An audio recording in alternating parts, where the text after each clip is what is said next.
यह एक पाकिस्तानी आदमी यूके से भाग के आ गया है क्योंकि इसको यूके में सजा होने लगी थी। और किस चीज की सजा वो मैं आपको बताता हूं।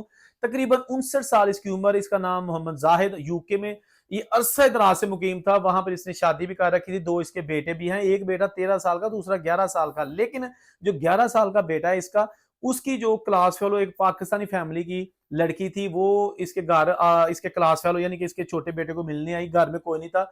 जाहद ने उसको जनाब दबूचने की कोशिश की। वो तो बेचारी भाग गई, लेकिन उसने मुकदमा दर्ज करवा दिया। 2021 की ये बात है। 2025 अक्टूबर में जाके इसके केस का फैसला होना था। जाहिद के वकला ने इसको बता दिया कि भाई ये ऑलरेडी पेरोल पर हाई पे था, बाहर था।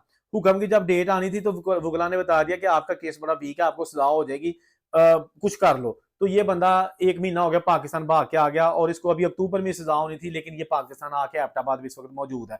होता यह है कि इंसान बड़ी कोशिश करता है, बाहर सेटल होने की स्ट्रगल करता है। 2006 में ये गया था साइप्रस। साइप्रस बीबी से शादी की, वहां से उस बीबी के साथ पेपर बनवाए और फिर यूके चला गया, और इसका ज्यादा अरसा यूके में गुजरा है। पाकिस्तान में भी सरकारी मुलाजिम था, पेंशन लेके गया था, और वहां जाके इसने अब ये हरकत की है कि अब जनाब या तो इसको इंटरपोल के जरिए पकड़ लेंगे, या फिर यहां ये कभी भी नहीं जा सकता। क्या फायदा ऐसे पेपरों का, क्या फायदा ऐसी लाइफ का कि आप जो आखिरी जिंदगी आराम की होती है, मेहनत की नहीं होती, तो वही जो आराम से ना गुजारे, वही छुप के गुजारे, और हर वक्त ये आपको लगा रहे कि मुझे अभी पकड़ा जाऊंगा तो अभी पकड़ा जाऊंगा। इस केस की सजा भी बहुत सख्त है यूके में। उम्र कैद होती है 20 साल, 24 साल, मुख्तलिफ कैटेगरी की जो ना उम्र कैद इसको दी जाती है। अब देखते हैं कि जाहिर के साथ क्या होता है। फिलहाल तो ये जनाब यूके से भाग के आ गया है।